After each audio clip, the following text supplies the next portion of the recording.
The Municipality of Anchorage Platting Board Authority will now come to order. It is October 5th, 2016 at 6:30 p.m. May we have roll call? Mr. Young? Present. Mr. Edmondson? Here. Mr. Walker? Here. Mr. Porter? Here. Mr. Cross? Here. Mr. Seward? Here. Ms. Ritz? Here. Ms. Enix has been excused. Thank you. Thank you. We have a quorum, and we have approval. Do I have a motion to approve the action summary from September 7th? Dan Young moves and Kevin Cross seconds. Is there any opposition to approving the summary of action from September 7th? Dan Young. Mr. Chair, I don't have an opposition, but there is a discrepancy on the dates from the headers of this document versus the date of the summary action. And so those should be, I recommend those be corrected. Thank you. I see the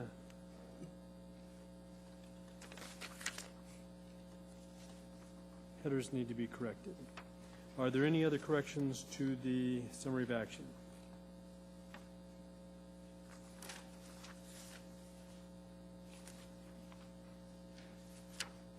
Seeing none and seeing no opposition, the motion passes to approve the summary of action with the correction of the headings. Next, we have some informational items placed on the table. They are, okay, we'll reach the disclosures first. Are there any disclosures for tonight's business? Dan Young. Thank you, through the chair. In the matter of case S12300, Potter Heights subdivision, tracks A through C, my firm has conducted business with the petitioner and the petitioner's representative on other projects. My firm has ongoing business relations with the petitioner's representative. We have no involvement in this project or the matters before the board tonight. I have no financial or personal interest in the matters before the board. I can remain impartial in fact and action as a member of this board without personal bias, and my past involvement and personal interests will not prevent me from fairly evaluating the facts of this case.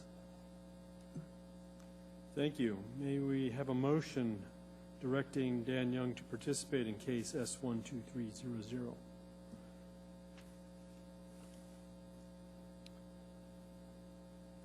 Kevin Cross moves and Valerie Ritz seconds. Would you like to speak to your motion, Mr. Cross? Yes. Regarding case number S12300, I move that Daniel Young participate. He said that his company or himself have no financial interest in this particular case, no personal interest, and can remain impartial during the course of his judgment. Thank you. Is there any opposition to directing Dan Young to participate in case S12300? Seeing no opposition, the motion passes. Dan Young, you're directed to participate in case S12300. And did you have any other disclosures, Mr. Young? No. Thank you. Trevor Edmondson, you have disclosures.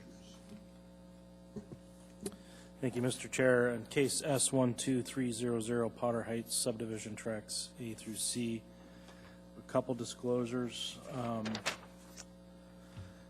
Bob Peterson, who's the owner of the Peterson Group, with whom I am employed, is a partner in Potter Highlands subdivision, which is adjacent to this parcel.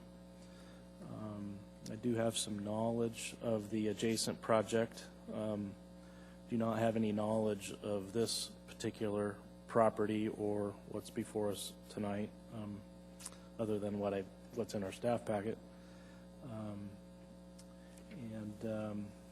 Also, I do own a piece of property on Lot 2, Block 1, South Point subdivision. I own that personally. It's within a half a mile or so of this property on Potter Valley, or actually on South Point Ridge Drive. with those disclosures. However, I don't have any personal interest in this particular case in front of us tonight, nor do I have a financial interest in this particular case in front of us tonight, and do feel like I can act impartial in this case. Thank you. May I have a motion directing Trevor Edmondson to participate in this matter? Kevin Cross has moved.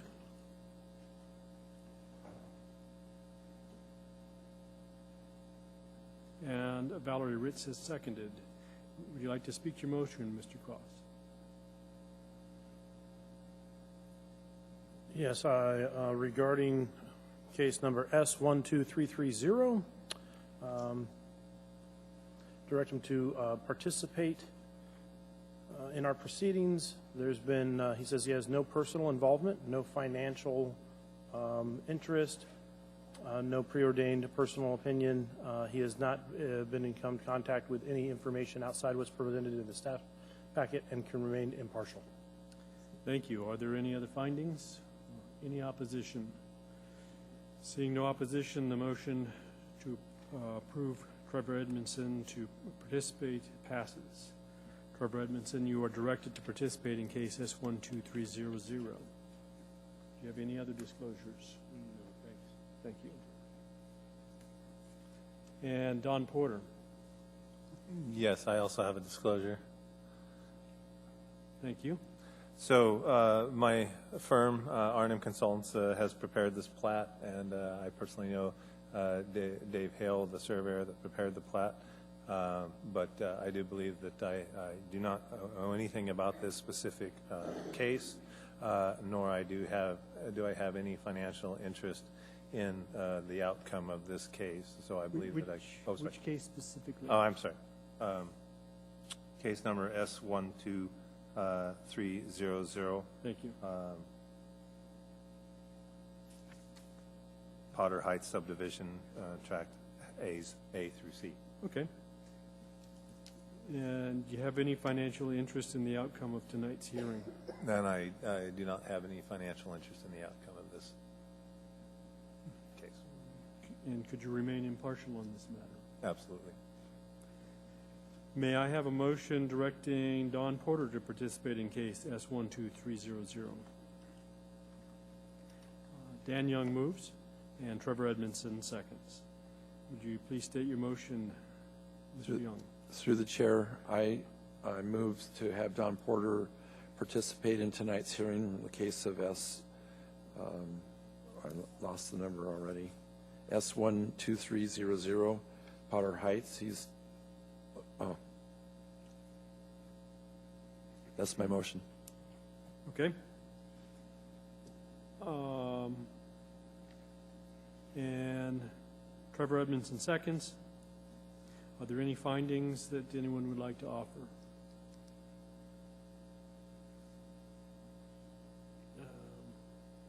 I would offer that he has stated he has no financial interest in the outcome of tonight's hearing, that he can remain impartial. Is there any opposition to approving the motion? Seeing no opposition, the motion passes. Don Porter, you are directed to participate tonight in case S12300. Are there any other disclosures for tonight?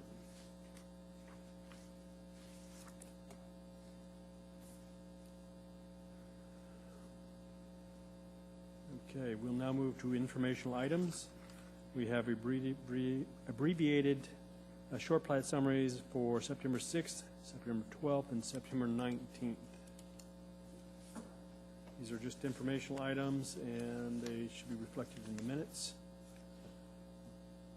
That takes us to new business.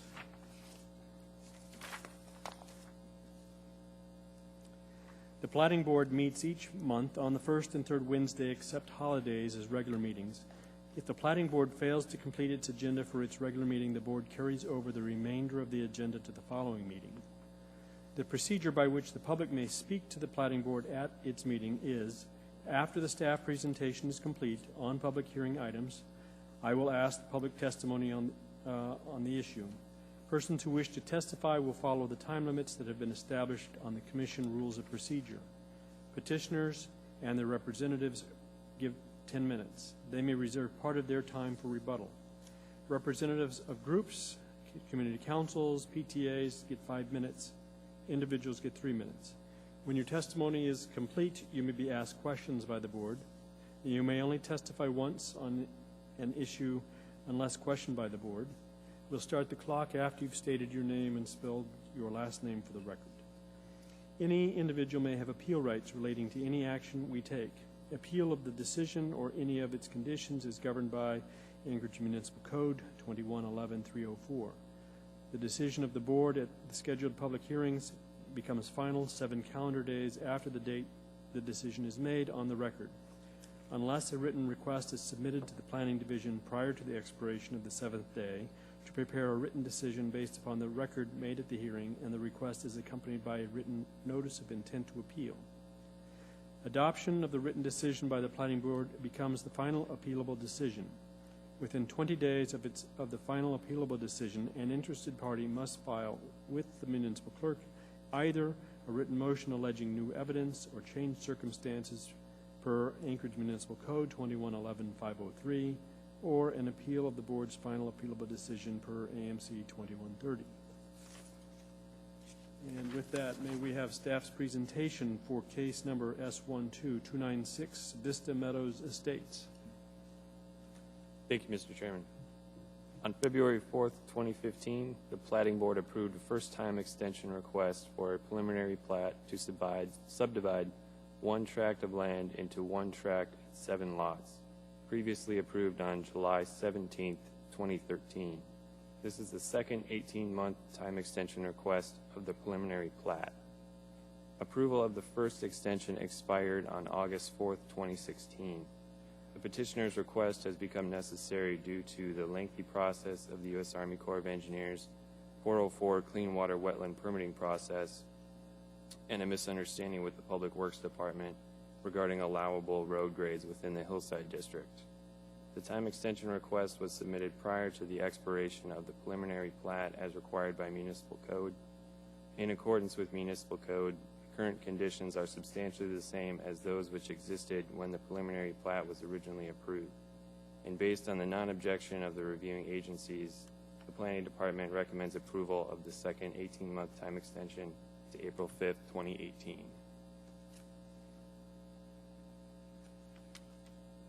Thank you. Does the board have any questions for staff?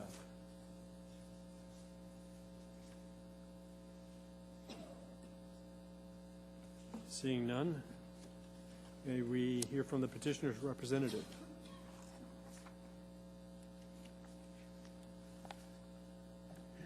Mr. Chairman, members of the board, my name is Bob Burnett, and I represent the petitioner.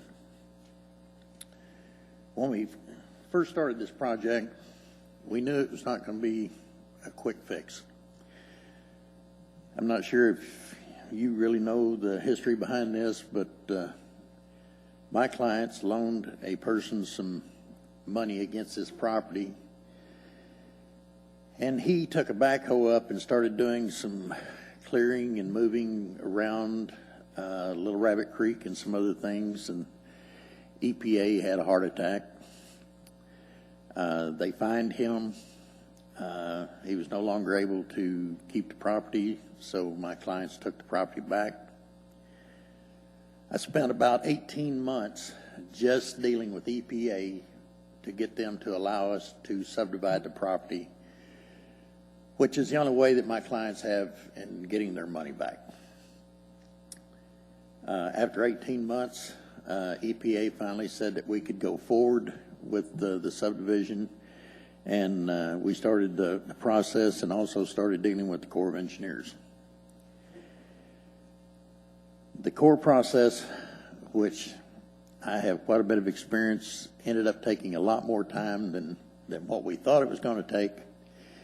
And the main reason was because the municipal wetlands maps showed that this property had approximately 58% coverage of wetlands. In dealing with the Corps, I had a meeting with the Corps of Engineers on site, and we walked basically the 27 acres. They had the municipal wetland map, and they kept finding lots of discrepancies with that map. So at their suggestion, we employed Mr. Pat Athey, and he went out and did a very extensive wetland determination of the property, and it turns out that there was 2.5 acres of wetlands on the property, which basically changed our whole thinking about the development and how it was going to be developed. So then we started, and we started dealing with Public Works Engineering on getting the road into the property. Public Works Engineering decided that they was going to use strictly the design criteria manual as their basis for approving the design of the road. The only way we can get to this property is approximately 400 feet of municipal right-of-way of Payne Road that is basically at 13%. The municipality had decided that they would not approve anything over a 6% road, which basically made it impossible for us to get to the property. I challenged the Public Works Department through the legal department, and we prevailed. I got half a political decision and half a legal decision out of them, but it was enough that it allowed us to continue with our development of the property. We have tried to keep all of the grades under, or 10% or under that we can. Unfortunately, in the design to get to the property, we ended up having to put in about a 100-foot stretch of 14% road in the first 400 feet just to get to the property. But we are now in the process of dealing with them and getting the road grades approved. The plans are almost completely finished. We went out and actually chainsawed down all the trees in the right-of-way, thinking that we was going to get started. But Public Works turned around and stopped us and said that they would not approve anything until all engineering was approved on the site. And at that point, they would give us notice to proceed and we could go forward.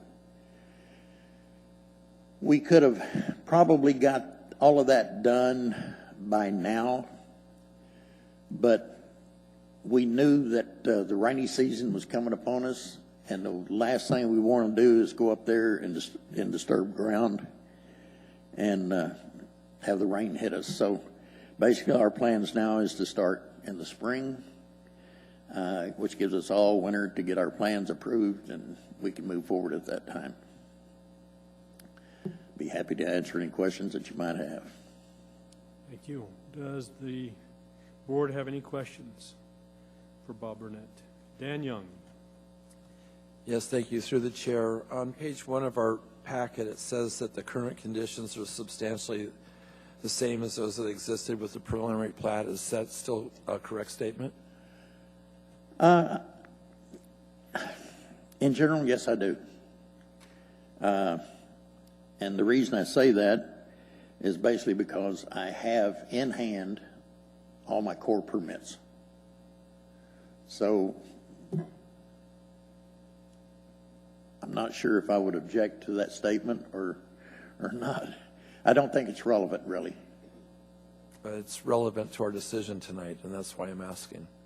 So let me ask again. On the first page of the staff's packet, on the last paragraph, it says the current conditions are substantially the same as those which existed when the preliminary plat was originally approved, which I believe was July of 2013. So has the plat significantly changed, or is it significantly or substantially the same? Mr. Chairman, Mr. Young, I'm sorry, I misunderstood your statement. The plat has not changed. The plat is exactly the same as it was. Thank you. That's the answer I was looking for. Thank you. Mr. Young, anything further? Do we have any other questions? Thank you. I think you've got 4 minutes for rebuttal. Thank you. We will now open the hearing up to the public. Is there anyone from the public wishing to speak on this matter? Anyone at all?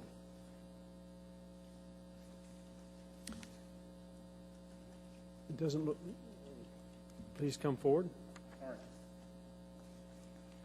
Not used to this. My name is Bill Ennis, and I'm the chair of the Bear Valley LRSA, and I just had questions for someone on how the road plan was to intersect with. Can you get your microphone so we get a better record? We want to make sure we capture I'm that. sorry. I'm Bill Ennis with the Bear Valley LRSA, and it is my LRSA to which this road will be intersecting. And I had questions for someone on how the proposed roads would connect and where they would connect to my limited road service area roads. That would be good to know. The start date I've gotten, and I also had questions on, since I live in the back of the valley also, that's a lot of people going all the way out through our roads, and I wondered about second access roads.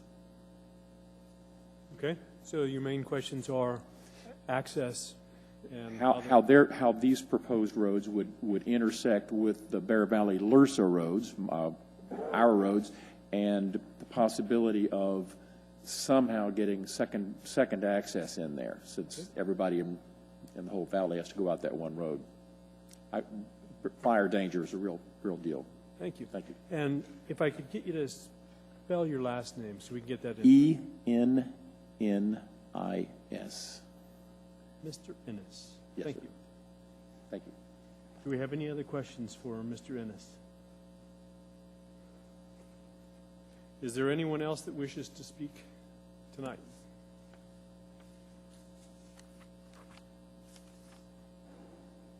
I don't see anyone else standing up or raising their hand. Would you like to use your time for rebuttal and address the issues? I really don't have a rebuttal. The access from this property, you can either go down Kingsway or down in Payne. You eventually come back down to Clark's Road, which is basically the only way into that valley. And I'm not exactly sure, 2-3 miles? About 2.5 miles. To what road are your proposed roads going to enter the existing limited road service area roads? Will it be on Payne or on Kingsway? To answer the gentleman's question, our road will begin at the intersection of Kingsway and Payne Road, and we will construct Payne Road the first 479 feet east on Payne Road, and at that point we will be making a 90-degree curve onto our property.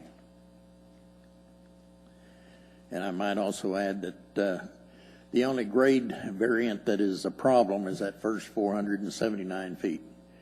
Once we get on our property, most of the road grades stay around 2%. Okay. And Kingsway doesn't go all the way through right now. It just goes up to the Rabbit Creek area. Is that it? Kingsway basically ends at Payne Road. The Little Rabbit Creek crosses that right-of-way maybe 200 feet south of that intersection.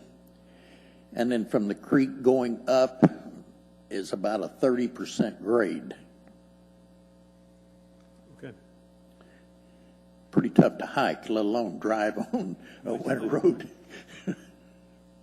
Okay. Trevor Edmondson. Through the chair, Mr. Burnett, clarify question that Mr. Ennis had about multiple access points. So I think what I heard you say is that there is access to this property from Payne Road as well as from Kingsway Drive. Is that correct? The only access to our property is coming down Payne, and we will be coming down, which Payne is not constructed right now, east of Kingsway. And we will make that connection, and from that point on, anyone can either turn directly north and go on Kingsway, or they continue west on Payne, and then I'm not sure what the other streets are that actually goes down through Bear Valley. Okay, I understand. So you've got one access onto Payne, but from 400 feet from Payne, you have two access points to Clark Road, essentially. Yes, we which is do. the primary exit for this area of the hillside. Yes. Okay. I might also add that the gentleman that has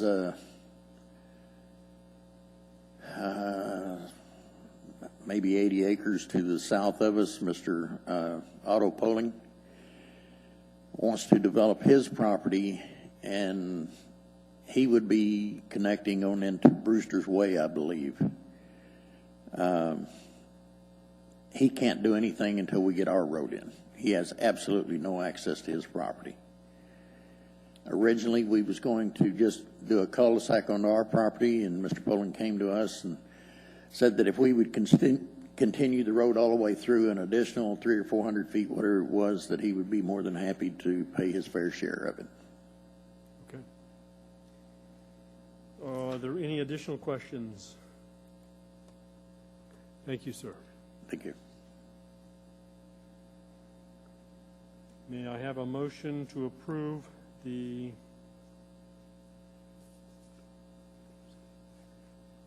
at this time, we close the public hearing portion, and we will now take a motion to approve the extension. Trevor Edmondson moves. Would you please state your motion? Thank you, Mr. Chair. In case S12296, Vista Meadow Estates, I move for approval of the second 18-month time extension request for preliminary plat previously approved on July 17, 2013. Thank you, and Don Porter seconds the motion. Would you like to speak to your motion? Thank you, Mr. Chair. I intend to support my motion. I think the petitioner outlined a number of issues with getting the plat approved in the first 18-month time extension. And it sounds like most of those have been resolved or in process of being resolved. Would also note that the current conditions are substantially the same as those which existed when the preliminary plat was originally approved in 2013. So, Thank you. Are there any other findings that anyone would offer? I would also offer that that the testimony we heard tonight was clear and convincing with respect to some of the delays beyond his control and the efforts being made to keep the project timely. I think support the grant of an extension. Is there any opposition to the motion on the floor? Seeing none, motion passes. We will now turn our attention to case S12300, Potter Heights Subdivision, Edition Number 1. May we have staff's presentation? Thank you, Mr. Chair. This is a request for subdivision of 6 tracts of land into 3 tracts of land. Before I get into the presentation, I'd like to say that there were some comments that were submitted after the staff packet was prepared, and because of those comments, you have before you revised recommendations from staff, as well as a revised plat that was prepared by the petitioner's representative. For those members of the public who do not have that, it is out in the lobby if you'd like to grab a copy of the revised conditions and revised plat. But as I said, this is a request for subdivision of 6 tracts of land into 3 tracts.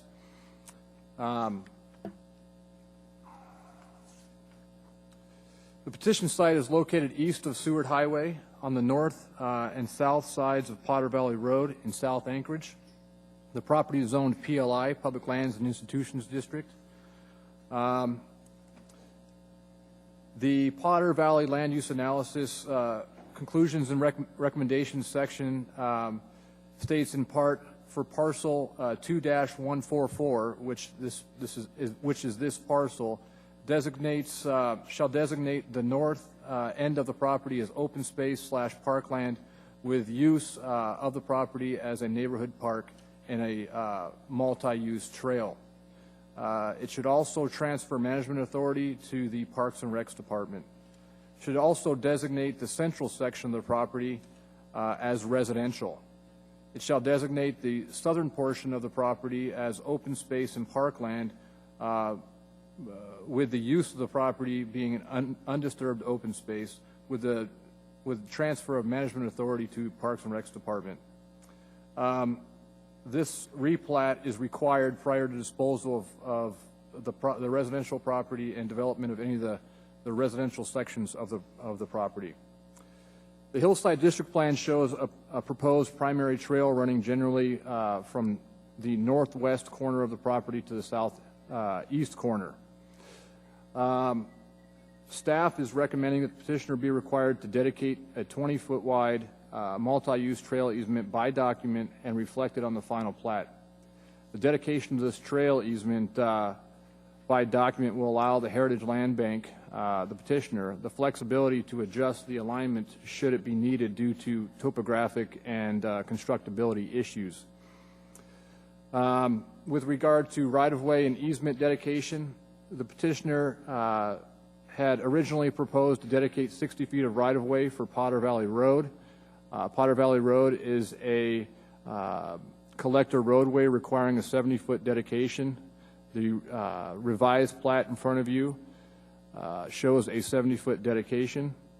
The original plat also proposed to dedicate a 30-foot wide access easement to be dedicated by document centered on the existing access road that runs north-south through originally proposed tracks B and C that would serve as access to the property directly south of the petition site. The property owners of that particular property have requested a 60-foot wide public use easement accessing their property to facilitate future development.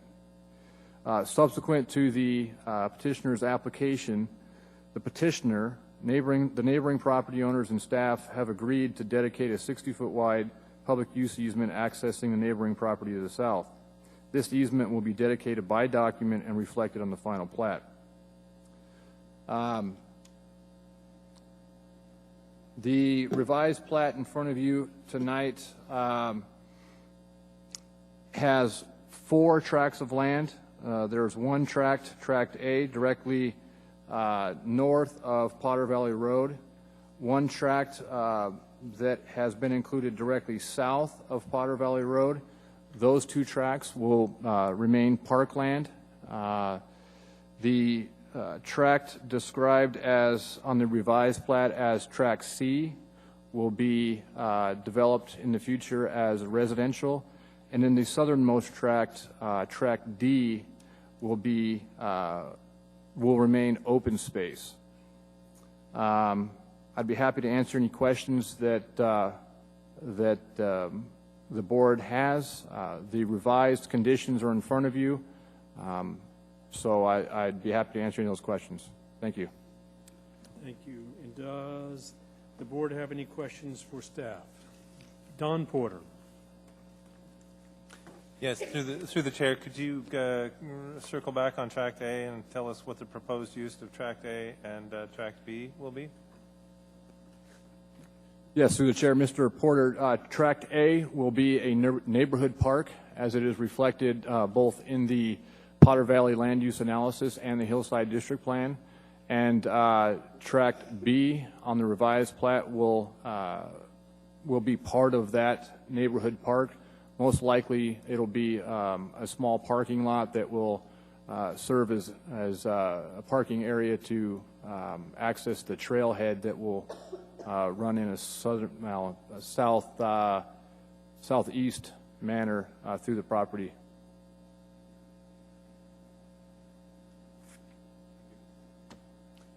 Trevor Edmondson. Thank you, Mr. Chair. Could you explain to me again what is going to occur in the public use easement? I think I heard, and what I understand from the packet is that it will provide as some access to adjacent parcel, but also provide a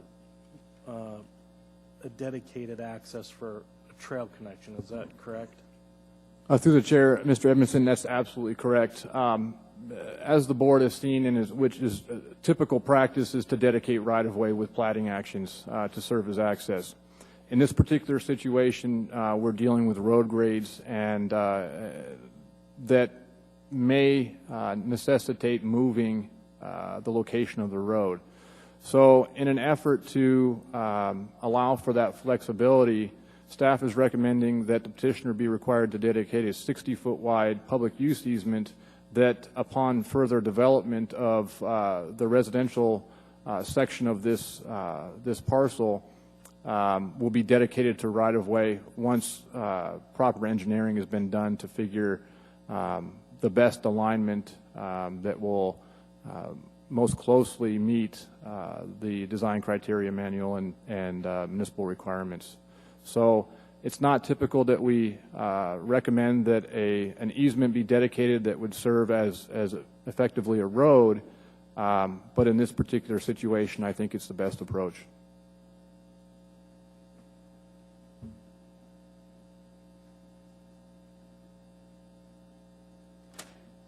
Also, for clarification, is that public use easement to provide access to Village View Estates? Is that correct? Track C? Through the chair, Mr. Edmondson, it would serve as access to Village View Estates Track C, which is otherwise known as the Miller property. Yeah, okay, thank you. Thank you. Do we have any other questions for staff at this time? Seeing none, may we have petitioner's representative?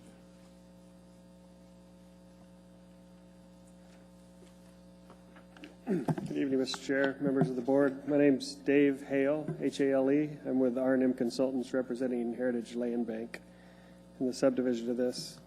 The staff gave a pretty good summary of all the changes that have taken place all the way up to, sounds like a few hours ago. So I'll just say that we have no objection to the comments that staff have said so far, and try to reserve my time unless you guys have some questions.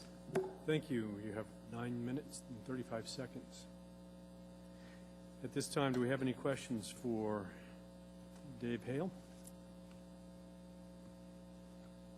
No questions yet. Thank you. Is there anyone from the public wishing to speak tonight?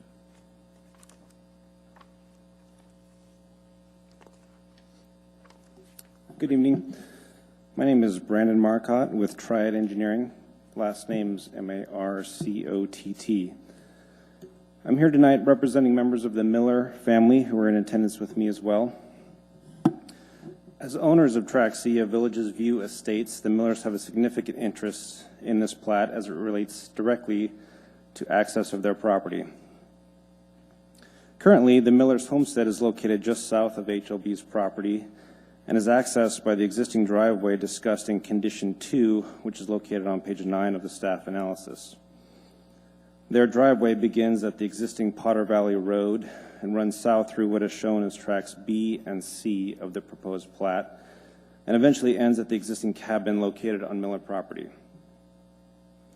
Upon learning of the proposed platting action of HLB's property, the Millers approached Triad, asking for our assistance and working with the municipality and the HLB in an effort to maintain current and future access to their land. Through multiple meetings with HLB and staff, we were able to agree to the process outlined in Condition 2 and are agreeable to the wording of that condition. The proposed 60-foot PUE and more importantly, the language within the public use easement document will ensure the future development opportunities of their property. HLB has assured the Millers that their input would be taken into consideration during the drafting of that easement document. The wording of this document will be critical to guarantee that a road can be built according to current design standards after the future development of Tract B. Based on our discussions with staff and the HLB, we are confident that the platting process discussed here tonight, as well as the recorded documentation required per the conditions of approval, will guarantee current access and future development opportunities to the Millers' property. In closing, the Millers support the proposed platting action and would also like to thank staff and HLB in carefully addressing their concerns throughout this process. With that said, I'd be happy to answer any questions for myself or the Millers. Thank you. Do we have any questions for Brandon Marcotte? Yes, sir. Thank you. Dan Young. Through the chair, Mr. Marcotte, when you're referring to conditions number 2, which is on page 9 of the staff packet, it appears to me those are the same conditions that are in condition 2 of the revised recommendations that were handed out late tonight. Have you looked at those to confirm that the conditions are the same? I had not grabbed the revised packet, no. Through the chair, staff, are those, is condition 2 of the revised the same as the original? Through the chair, Mr. Young, condition 2 is exactly the same as the original recommendation. That is correct. Thank you. I have no further questions. Thank you. Do we have any other questions for Mr. Wolcott? Thank you, sir. Are there any other members from the public who wish to speak?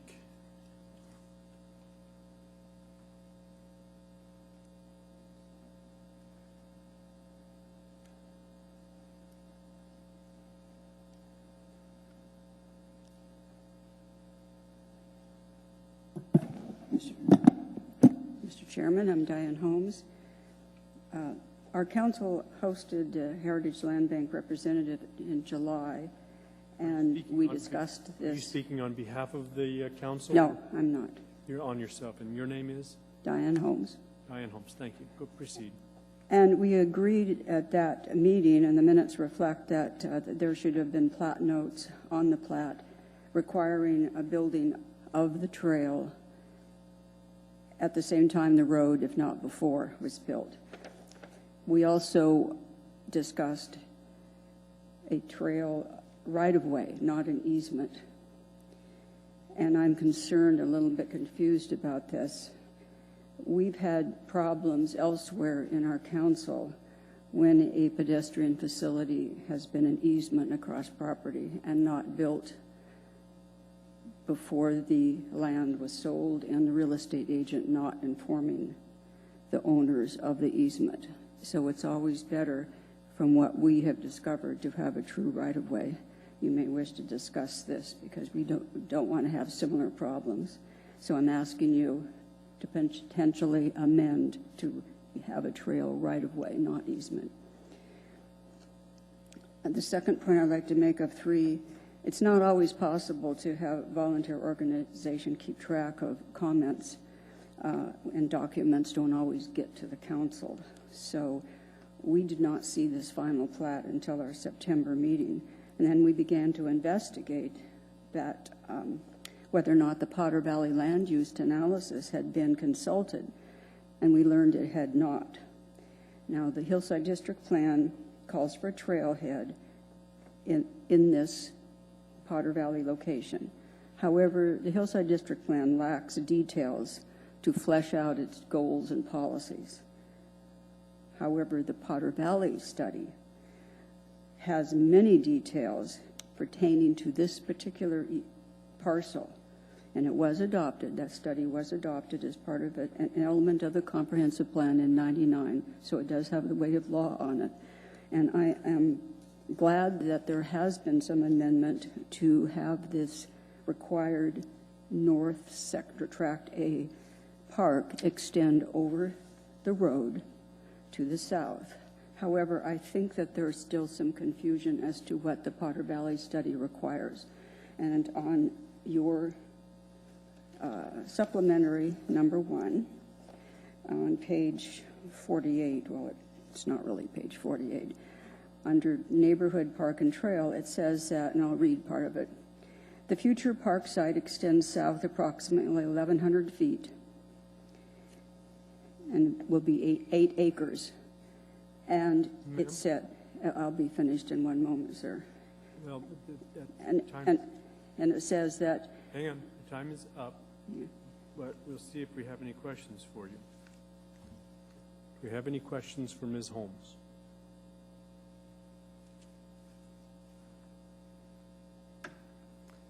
Thank you, ma'am. Oh, Kevin Cross has a question for you. Thank you, Ms. Holmes. You had mentioned that now you're a member of the Rabbit Creek Community Council, is that correct? I am a member, I'm not on the board. Oh, excellent. One of our staff packets, and you had said that the Rabbit Creek Community Council wanted a right-of-way as opposed to an easement? I believe that they asked for a right-of-way. Okay. I think our minutes reflect it. Okay, there's a letter in our staff packets. I just want to make sure it's dated September 27th, 2016. That was included as additional. And according to Adam Lease, Chair, their condition number 2 says that they request pedestrian right-of-way or easement. And so I just want to clarify is, under their condition 2, they just wanted to dedicate either a right-of-way or easement. Is it your understanding that it was specifically supposed to be a right-of-way and not a right-of-way or easement, as they've requested in their written notification to the board?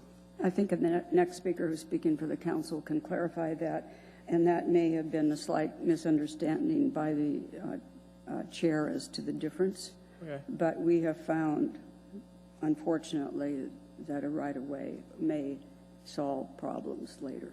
Excellent, thank you. Thank you. Do we have any other questions for Ms. Holmes? Thank you, ma'am. Are there any other members of the public wishing to speak tonight?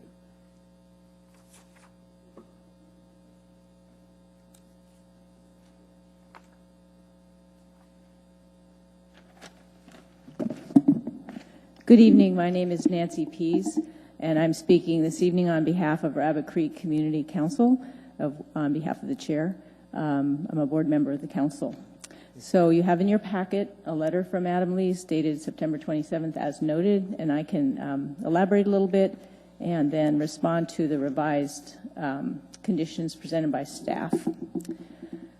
With regard to the revised, I'll speak right to the revised conditions, and so I'm going to ask for some specific language changes, so if you've got your pen handy, that might be helpful. With regard to condition 2 proposed by staff, it asks for the 60-foot wide access road to be centered on an initial 30-foot wide access easement, and that will then bisect Tract B. Tract B is shown on the Hillside District Plan as a trailhead with parking for a primary trail that leads southeast to Chugach State Park. And if you're familiar with access to Chugach State Park, there is a burgeoning unmet need, so this could become an important trailhead.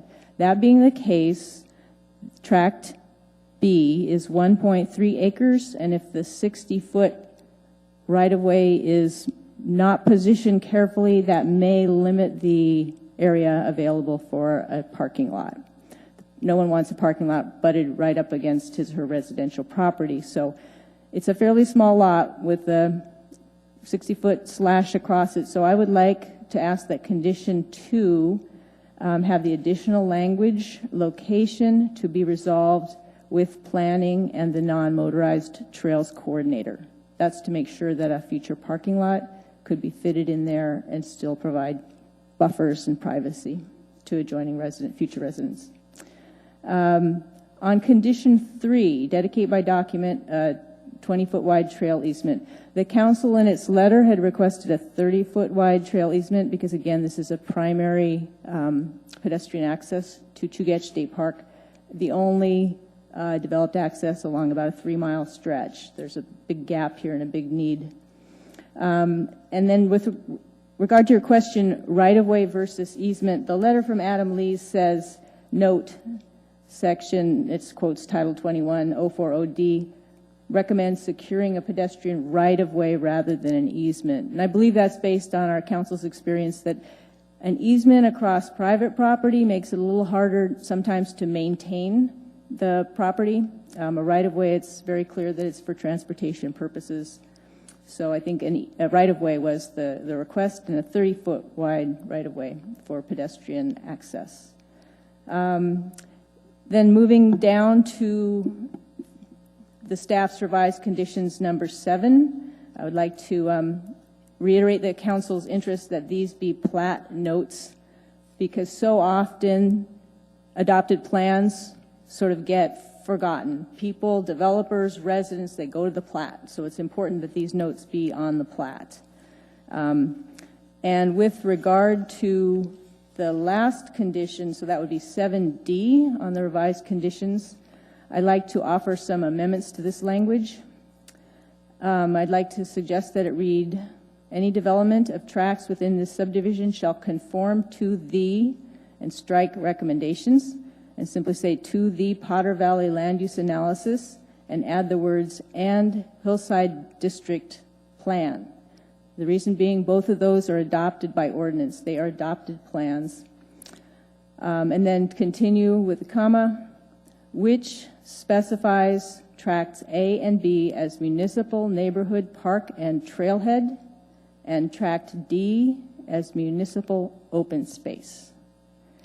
And the reasons that the council would advocate this, we are proponents of following adopted plans. And it's important to have this in the plat notes because there are plat notes that might lead a casual reader to think that this was all potential residential development.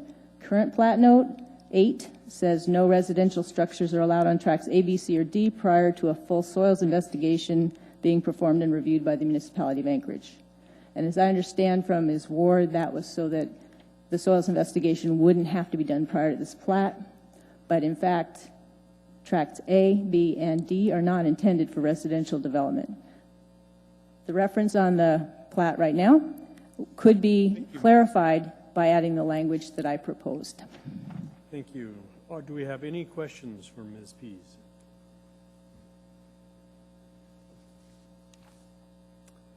Don Porter. Could you please reiterate what you want added to item 7D? Yes, thank you. It would be revised as follows. The first words stay the same. Any development of tracts within the subdivision shall conform to the, strike the word recommendations, Potter Valley land use analysis, insert the word and Hillside District Plan, comma, which specifies tracts A and B as municipal, neighborhood, park, and trailhead, and tract D as municipal open space.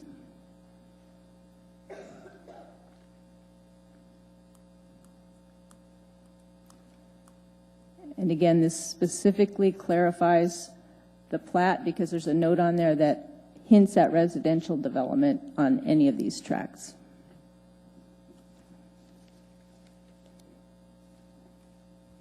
So, which specifies tracts A and B as municipal, neighborhood, park, and trailhead. The park is referenced in the Potter Valley land use analysis and the Hillside District Plan. The trailhead is shown in the Hillside District Plan. And tract D as municipal open space.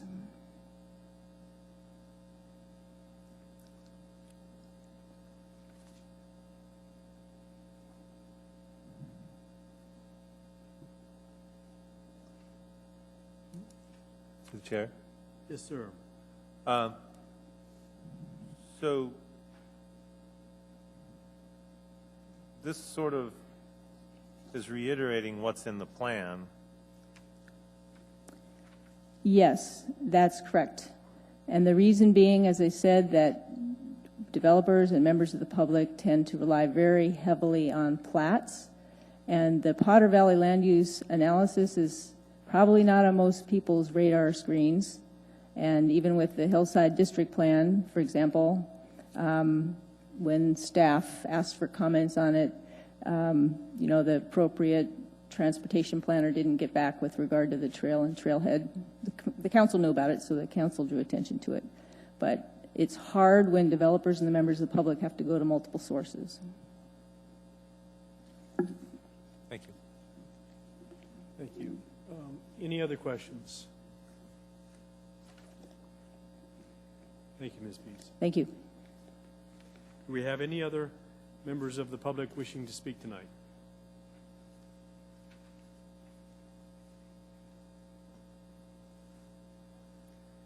Seeing no one further wishing to speak, I will now close the public hearing and the matter. Oh, yeah. Would you like a rebuttal? If I could, just a couple of minutes.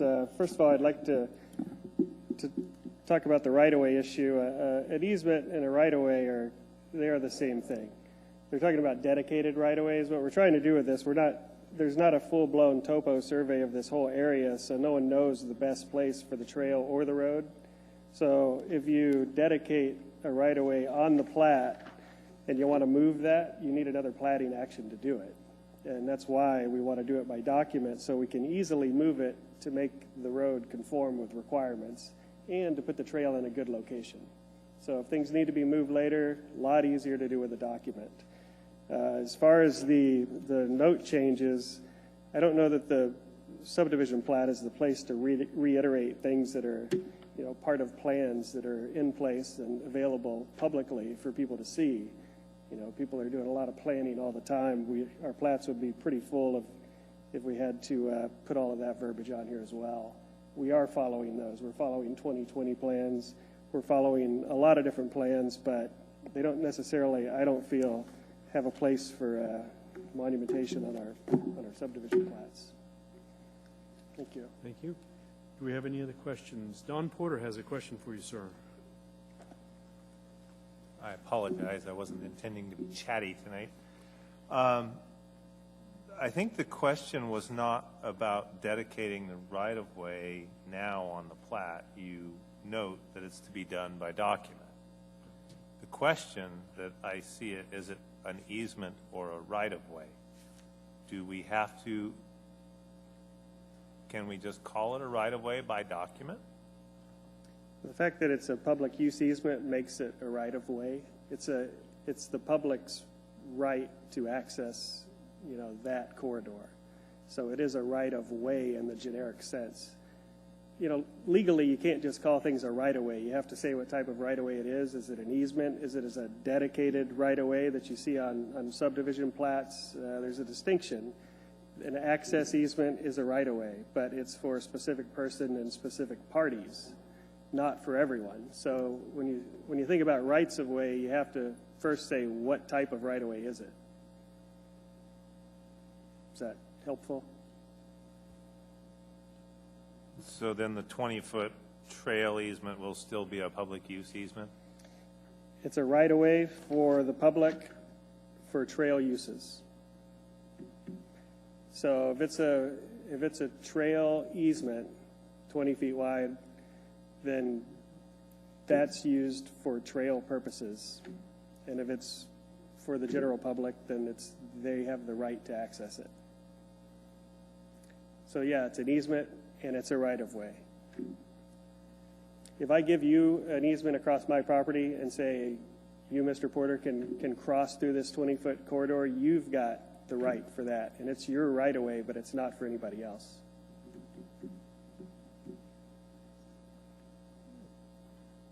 Thank you. Thank you. Dave Whitfield, did you have a question?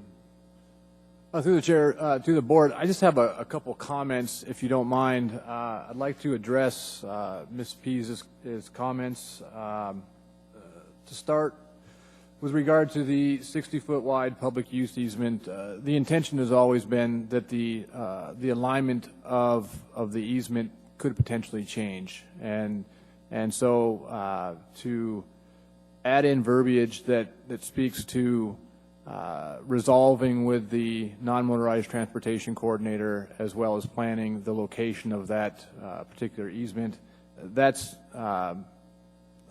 just assumed. I mean, that's the intent behind doing this as a document easement, is to find the best location that not only serves the millers but also serves the public. So a public use easement is just that, an easement that is to be used by the public. We didn't dedicate it as right-of-way because we didn't know the exact alignment of that road, so we're doing it as a public use easement. So I don't see the need to amend the language because it will be resolved. There will be several different municipal agencies that will be involved in drafting the document that will be reflected on the final plat with regard to that easement. With regard to condition number 3 and whether or not it should be dedicated as a right-of-way, the trail easement should be dedicated as a right-of-way or as an easement. Being as though we do not know the location of that trail at this particular time, we cannot dedicate it as a right-of-way. If we reflect it as a right-of-way on the plat, we then have to come back to the Platting Board as a platting action to amend the location.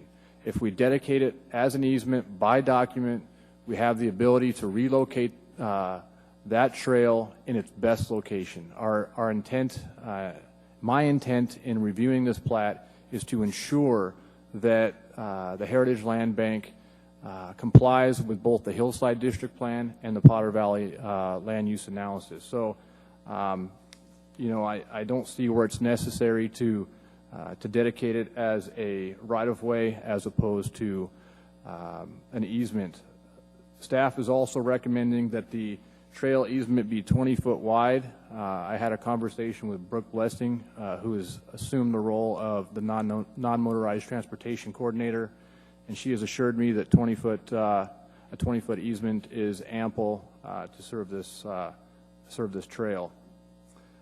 With regard to the revisions proposed for condition 7D, I would say that the revision in part is okay, and I'll kind of give you the language I think is fine, and I'll quote: "Any development of tracts within this subdivision shall conform to the Potter Valley Land Use Analysis and Hillside District Plan, period." I don't believe it's necessary to add the additional language, as that is already called out in both the Land Use Analysis and the Hillside District Plan. Thank you. Thank you.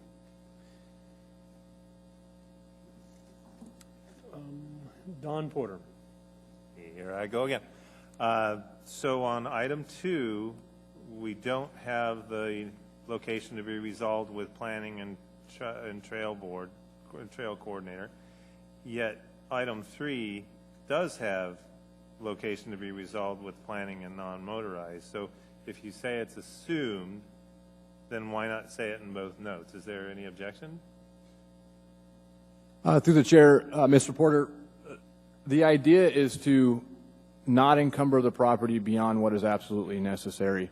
We are already dedicating a 60-foot wide public use easement to serve as access to the Miller property. If we have to move that public use easement to a point where the Miller's current access is no longer contained within an easement, we would have to further encumber the property with an easement. So basically, we're dedicating a 60-foot public use easement and the possibility of dedicating another access easement outside of that easement. So we're further encumbering it. The reason why I didn't say resolve the location of that easement with the non-motorized transportation coordinator and private development and planning and all these different agencies is because we have a current driveway that at this point in time serves as suitable access to the Miller property. When the Millers develop their property, or when Tract C, the residential portion of this parcel, is developed, that alignment may change. And so by dedicating this easement by document and reflecting that easement on the plat, we have the ability to then go and modify the document in coordination with private development, the survey department, planning, the non-motorized transportation coordinator. We will amend the language to best to find the best location for that easement. So absolutely, I think that it will be in coordination with these different municipal agencies. I think you may have missed the question. The question is, if it's assumed, why not say it? At least location be resolved or something. Through the chair, Mr. Porter, because it's only assumed in the future when the road is developed. Right now, we have an access that serves as principal access to the Miller property. I want to ensure that they will keep and today and into the future will have legal and physical access to their property by an easement. If we have to change the location of that 60-foot PUE that requires us to then dedicate an additional easement to serve where the Miller's driveway is, we're further encumbering the property beyond what is absolutely necessary. In the event that Tract C and the Miller property are developed residentially, and it's determined at that point in time that the location of that road needs to change, we can do that, and that will be in coordination with different municipal agencies. But at this point in time, I think that the 60-foot PUE centered on the existing driveway to the Miller property is more than ample. Okay. I have a question there on following up. The item in A2, the 60-foot easement is actually a motorized easement. It's a driveway, right? And the number 3 is the only portion that's actually non-motorized. Through the chair, Mr. Walker, yes, it is. That is correct. Sorry, I misspoke. Thank you. Dan Young. Yes, thank you. Through the chair.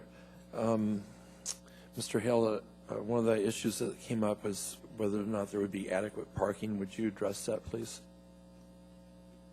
Through the chair, on Tract B.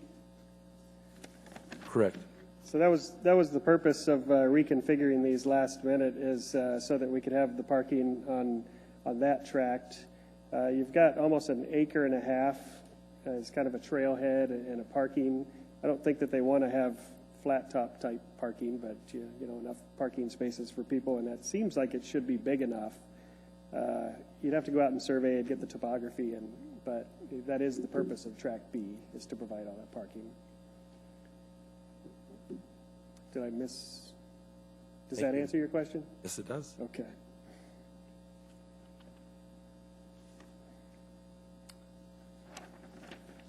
Did you have any comments that you'd like to make with respect to some of the proposed changes that have come on the floor tonight?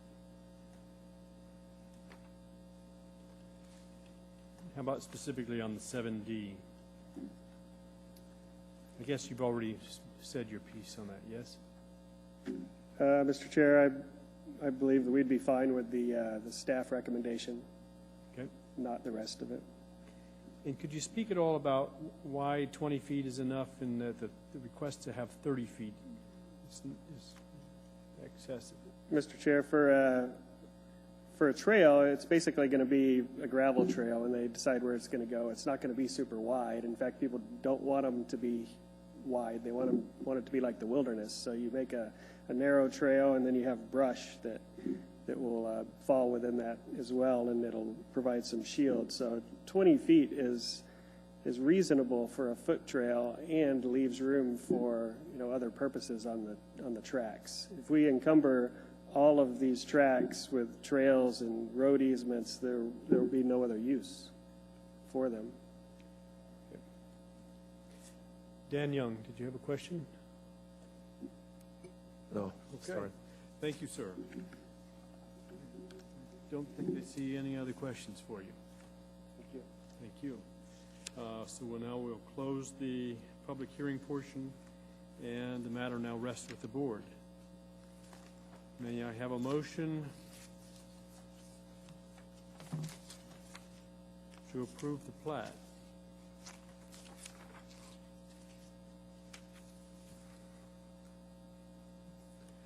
Trevor Edmondson, would you please state your motion?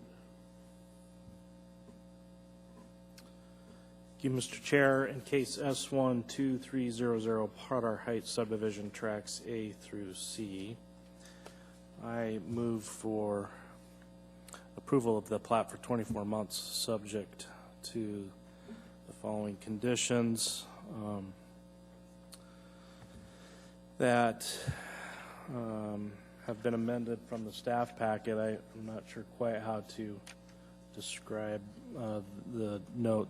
Matter that's been placed on the table. Matter that's been placed on the table, I guess best to describe it, which is conditions 1 through 7, 7A, B, C, and D. I'd like to, as a part of my motion, propose an amendment to condition 7D that would say, any development of tracts within this subdivision shall conform to the Potter Valley land use and Hillside District Plan, period. Thank you. And do I have a second for Trevor Edmondson's motion? Don Porter seconds the motion. Would you like to speak to your motion? We've heard a lot of testimony tonight in regards to this case, and I intend to support my motion. I tend to agree with staff's analysis that a PUE is an appropriate way to handle this based on what could change down the road with the information that may be gathered during the design process of the access to the properties due to topographical information. I think this provides the ability to, the PUU provides the ability to move things around on the property based on what is determined in future design analysis and information through the redevelopment of tracks, future tracks C and D, and C and Village View Estate subdivision, also known as the Miller property. So I think that's the best way to approach this, and I also tend to agree with the petitioner's comments regarding not, placing too much information in plat notes on a plat. I think we've addressed the Hillside District Plan in a plat note, and we've also identified the need to conform to the Potter Valley land use analysis, and I think that provides enough information to both future developers and to the public of where to find the information that might pertain to the specifics of these properties. So again, I intend to support my motion. Thank you. Are there any additional findings that the board would like to offer tonight? Dan Young. Yes, through the chair. Excuse me. I'm on item number A3 on dedicate by document a 20-foot wide trail easement. This came up tonight as whether this should be a right-of-way or an easement, and what we found was dedicating as a trail easement would essentially serve as a right-of-way. It would still have its use, but it would allow flexibility, and for those findings I'm going to support item A3. There was discussion tonight about adequate parking, And the petitioner's representative stated that there was more than 1 acre of parking that would be available on Track B. So I believe that issue is addressed.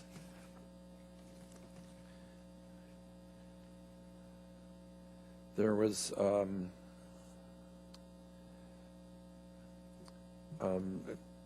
again, there was discussion from the public about right-of-way versus easement, and we found that easements are that right-of-ways have different types, and a trail easement and a road easement have already been discussed. So for those findings, I'm going to support this motion. Thank you. And Don Porter. Yes, I would like to speak on condition number 2.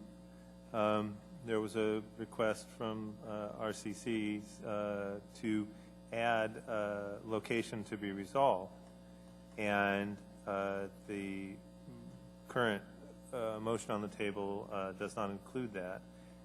I tend to support that, having heard the descriptions, because the issue of making sure that it stays where it generally is now and will serve as access to a future property and not possibly get modified or altered so that it doesn't provide access where they want it to access. So by leaving it where it is and not allowing any further changes to it, then satisfies that. You have two competing interests, and the one is that a current access be maintained. Thank you. Kevin Cross. Yeah, I'm also going to vote in improvement of this, and I want to make sure that we understand that those two competing forces that you have is one, the public's necessity to have access for their parks, adequate parking, and their obvious concerns with development in the area, at the same time maintaining the miller's right and access to their property. And I believe what we've had here through dialogue is a fair compromise on how to achieve both those objectives. Thank you. Mark Seward. Through the chair, on S12300, I intend to support the motion too. The public use easement is necessary in my opinion on this, because any design, curvature restrictions or grades, it's only going to be an improvement to the upland development there. So if there's a steep grade, it has to be modified where that restriction of a platted right-of-way could greatly inhibit that future development. We don't want to approach it as a board decision later on, where it can be done as designed and it'll be platted at that time. Also, on the 20-foot wide trail easement as a trail easement, I'm supporting that as a 20-foot wide, as the municipal trail parks had decided that was sufficient there. And the same purpose and intent there is that any modified movement outside where it is now, it will be an improvement to the public, safety issues, grade issues, and all that. Thank you. Thank you. Any further findings? I'd also like to add the finding that I think provision 7C addresses the issue of providing adequate assurances that the multi-use trail will eventually be constructed, because it's got a limitation that it be constructed at any time that land use permit on Tract A is applied for.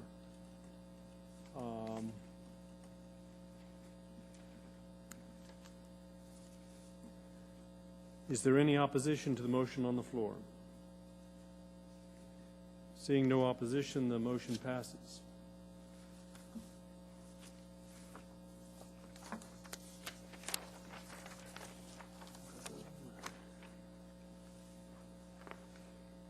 Any individual may have appeal rights relating to any action the Platting Board takes.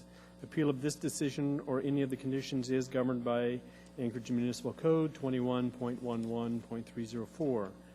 The decision of the board at the scheduled public hearing becomes final in 7 days after the date the decision is made on the record. unless a written request is submitted to the Platting Board Planning Division prior to expiration of the 7th day to prepare a written decision based upon the record made at the hearing, and the request is accompanied by a written notice of intent to appeal. Adoption of the written decision by the Platting Board becomes the final appealable decision.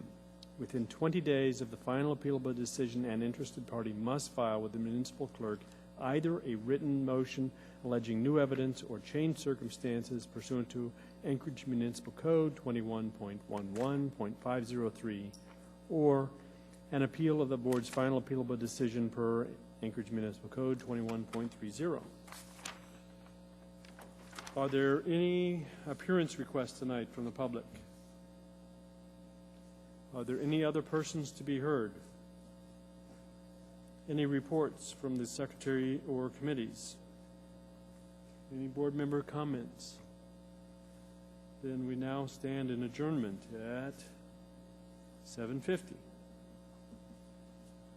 Thank you.